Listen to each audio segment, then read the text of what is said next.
안녕하세요. 매일 새로운 정보를 드리는 채널 보상가배상TV입니다. 자, 오늘은 우리가 교통사고로요, 척추를 다쳤을 때, 특히 척추가 골절됐을 때 합의금을 얼마를 받아야 되냐.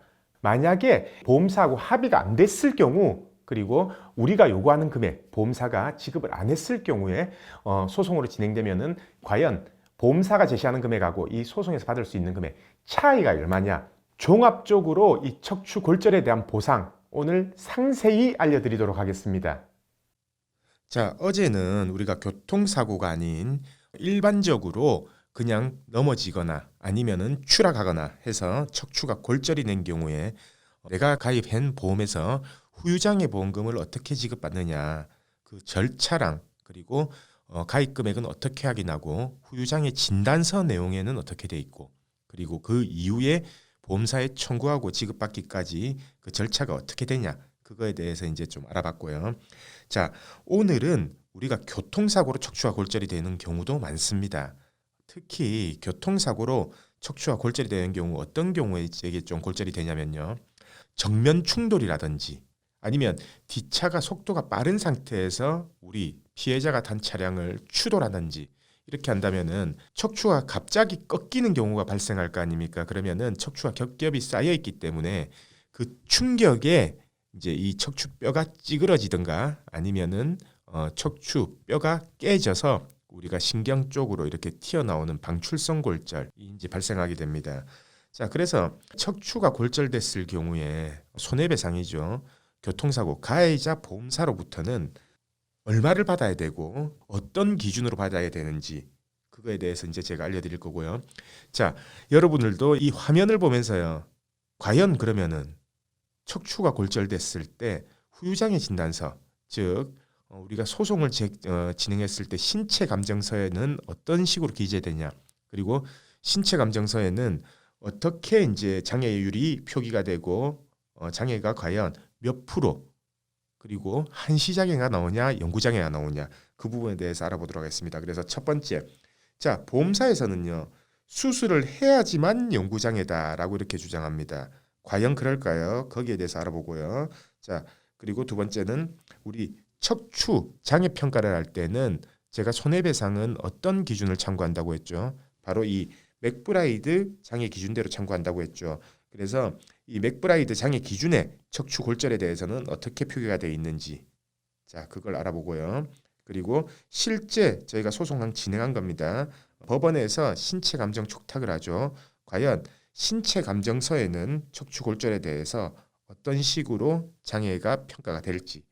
자, 그러면은 그렇게 평가가 됐다면 척추 골절도요, 보험사하고 합의하는 경우가 있고 아니면 소송 진행하는 경우가 있을 거 아닙니까? 자, 왜 소송을 해야 될까요? 당연히 보험사는 금액을 요만큼 준다라고 하고 우리가 원하는 금액은 이만큼이다.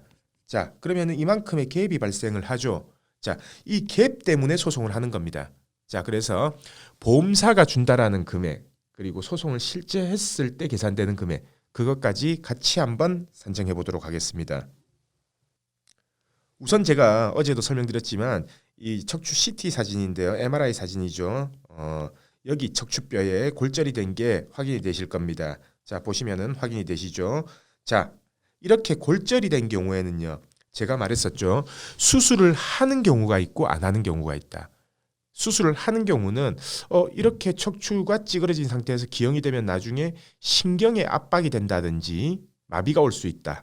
아니면은 이 기형 정도가 심하기 때문에 전만증이나 측만증이 심하게 발생할 수 있다라고 하면은 수술을 합니다. 자, 수술을 할 때는 어떤 수술을 하냐? 여기 보시면은 척추뼈가 여기 가운데가 찌그러졌잖아요. 여기에는 지금 골시멘트 삽입술을 한 거고요. 성형술을 한 거고, 그리고 더 무너지지 말라고 이렇게 멀쩡한 척추 아래 위로, 그러니까 찌그러진 척추 위에 척추하고 밑에 척추를 이렇게 핀으로 고정을 해 놓습니다. 자, 지금은 척추체 한 개, 두 개, 세 개 사이로 이렇게 고정을 했죠. 이게 세 개가 될 수도 있고요. 이렇게 네 개로 고정시킬 수도 있고, 척추체가 두 개가 부러졌다라고 하면 이렇게 다섯 개로 고정시키는 경우도 있습니다. 자, 이렇게 생각하시면 돼요. 우리가 이빨이 깨져도 의치를 하기 위해서는요, 양쪽에 이빨을 갈아서 양쪽에 이제 의치를 걸죠. 마찬가지인 겁니다. 이 찌그러진 척추체를 보호하기 위해서 이렇게 양쪽에서 더 이상 무너지지 마라라고 이렇게 핀을 고정한다라는 거죠. 자, 그러면은 제가 설명드린 거 수술을 척추가 골절이 됐을 때 수술을 안 하는 게 있고요. 수술을 하되 두 가지 방법이 있습니다. 자, 핀을 고정하는 이 후방 고정술을 하는 방법이 있고요. 두 번째는 시멘트라고 해서 우리가 일반적으로 아는 시멘트가 아니라 골 시멘트라고 해서 이 척추 무너진 척추뼈에 시멘트를 채워 넣어요. 그래서 굳히면은 이게 덜 무너질 거 아닙니까? 그래서 이 골 시멘트 삽입술 이렇게 치료하는 방법들이 있습니다. 자, 그러면은 이렇게 척추뼈가 골절이 됐다라고 했을 때요. 아까 제가 척추뼈 엑스레이 사진 보여드렸었죠. 자, 원래 이렇게 이게 멀쩡한 척추인데 자, 골절이 되면은 자, 이렇게 찌그러질 거 아닙니까? 찌그러졌을 때 이만큼이 찌그러졌잖아요. 그러면은 과연 이 찌그러진 정도가 몇 프로 정도 찌그러졌냐라고 이제 측정하는 방법이 보통 보면은 여기하고 여기 길이를 재요. 그러면은 뭐 예를 들어서 뭐 3cm다 나올 거 아닙니까? 그리고 여기하고 여기 길이를 잽니다. 그러면은 뭐 5cm다라고 나오면은 5분의 3만큼 찌그러졌다는 거예요. 그러니까 압박률이 40% 정도가 된다라는 거죠. 그래서 척추 골절이 되신 분들은요 의사한테 주치의한테 이 압박률에 대해서 물어보면은 거의 대부분 이제 설명을 해줍니다. 자, 그렇다면 이렇게 척추가 골절됐을 때요 우리가 맥브라이드 기준에서 장애 평가는 어떻게 하냐? 그래서 지금 이 화면에 나오는 게 맥브라이드 기준 장애 평가법이거든요. 자, 여기 보시면은 척추 손상, 자 추체 골절이죠. 이제 척수 손상을 동반하지 않은 이라고 하는 거는요. 마비가 없다라는 겁니다. 마비가 없이 그냥 뼈만 골절이 됐다라고 하는 경우에 어떤 식으로 장애를 평가하냐면 추체 골절, 경추부 그러니까 목 부분에 골절이 됐을 때는 27% 장애율. 자, 그리고 우리가 흉추부죠. 등 쪽에 골절이 됐을 때도 마찬가지로 27%. 흉요부는 우리가 요추 2번까지를 말하는 거거든요. 그러니까 허리보다 살짝 윗부분입니다. 거기에 이제 골절이 됐을 때는 32%. 자, 그리고 요추부 그러니까 요추 2번부터 이제 우리 꼬리뼈까지 골절이 됐을 때는 29%. 이 장애율을 적용한다라는 거예요. 자, 그러면은 이 장애율을 어떻게 적용하느냐? 그 기준이 뭐냐? 자, 이렇게 27%든 32%든 뭐 29%든 장애율은 있는데 과연 그러면은 이거를 몇 년 동안 장애를 받을 거냐? 영구적으로 받을 거냐? 아니면은 한시적인 장애로 받을 거냐? 그 부분에 대해서도 이 맥브라이드 기준에서 이 설명이 나와 있는데요. 이 설명을 보시면요. 여기 보시면 수술하지 않은 추체의 압박 골절의 경우 추체 압박률의 정도에 따라 감산 적용한다. 자, 무슨 말이냐면요. 압박 골절 같은 경우에 압박률에 따라서 이 장애율을 전부 다 적용하는 게 아니라 이 장애율에서 어느 정도 감산해서 적용한다라는 말인 거죠. 그리고 압박률이 25% 이하인 경우에는 한시장애를 인정한다. 자, 무슨 말이냐면은 25% 이하인 경우에는요. 감산 적용할 수도 있고 그리고 한시장애로 적용을 할 수도 있다라는 얘기입니다. 자, 그 말을 바꿔서 말하면요. 압박률이 25% 이상인 경우에는요.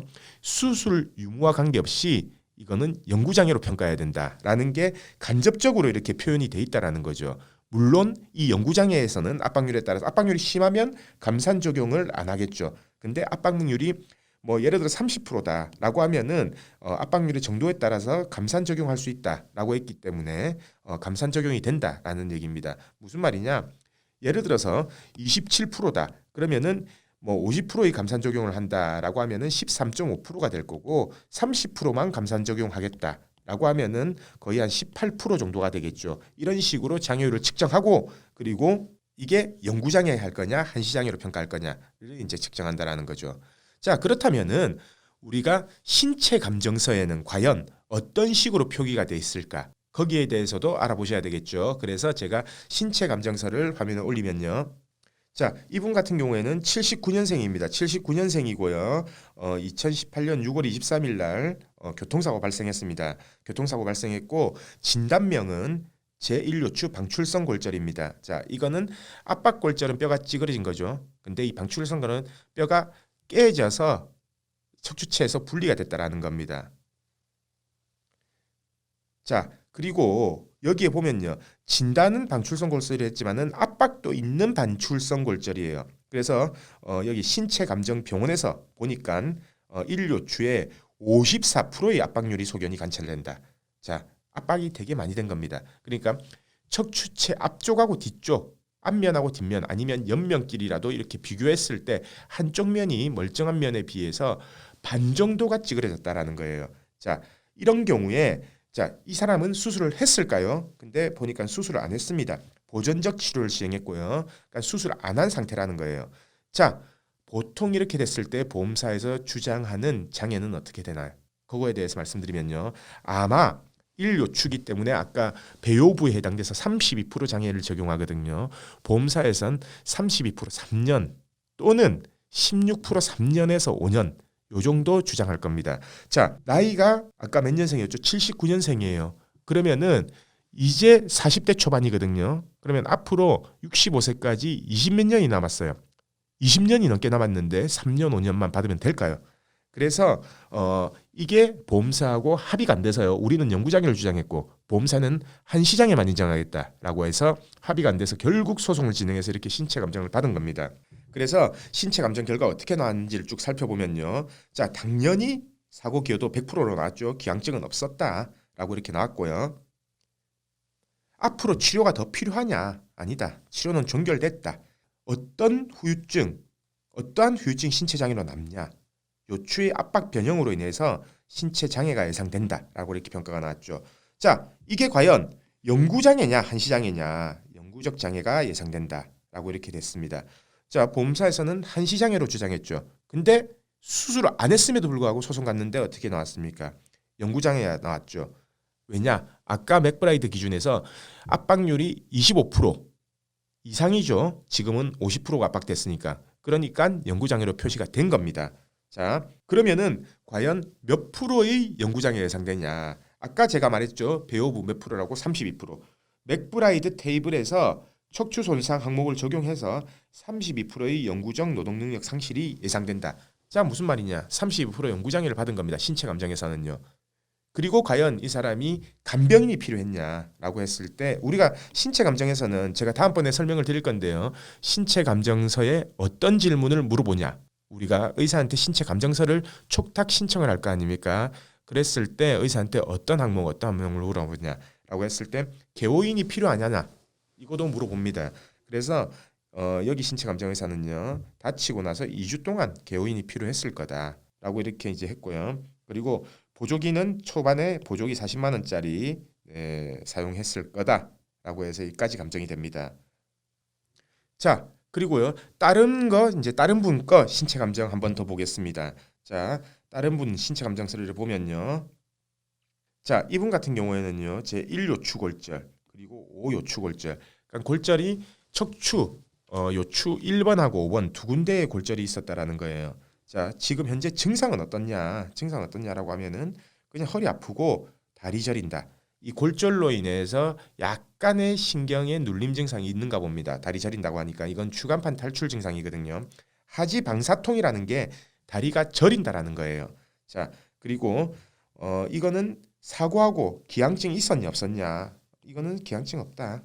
사고다라고 이렇게 이 감정이 나왔고요. 자, 이분 같은 경우에 맥브라이드 노동능력 상실 평가부에서 이제 장애가 몇 프로냐 했는데 무려 45%의 연구 장애가 나왔습니다. 자, 이건 왜 그랬냐? 아까 제가 32%였죠. 근데 그거는요. 신경 증상이 없을 때, 그러니까 지금처럼 하지 방사통이 없을 때 32%를 적용하는 거고 이 지금 신경 증상이 있잖아요. 석수 신경 증상이 있기 때문에 45% 장애, 연구 장애가 나온 겁니다. 자, 이분 같은 경우에 보험사에서요 3년 주장했어요. 3년 주장했는데 그것도 16% 3년 주장했습니다. 근데 지금 45% 연구장애가 나온 거예요.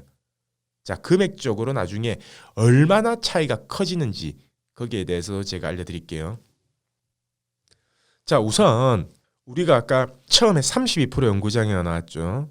그 같은 경우에 보험사에서 3년 장애 주장했거든요. 그래서 합의가 안 돼서 연구장애를 한 건데 자, 이렇게 생각해 봅시다. 보험사에서 연구장애를 인정했다고 쳐요. 인정을 안 했지만 했다고 치고 그러면 보험사에서 계산하는 약관 지급 기준대로의 계산 방식이 있을 거고요. 제가 항상 누누이 이제 설명을 드린 부분입니다. 그리고 우리가 법원 기준에서 산출하는 방식이 두 개가 서로 다르다라고 이 부분 설명드렸고요. 그러면은 자, 보험사의 32% 연구장애는 인정을 안 했지만 32% 연구장애를 받았다는 가정하에 약관 지급 기준하고요. 그리고 소송 갔을 때 기준하고 금액 차이가 그대로 계산했을 때 과연 얼마가 차이 나냐, 이 부분에 대해서 제가 설명을 해드리겠습니다. 자, 지금 손해배상의 계산표죠. 이거는 소송입니다. 소송을 갔을 때 법원 기준대로 산출한 금액. 자, 장애율은 32%를 넣었고요.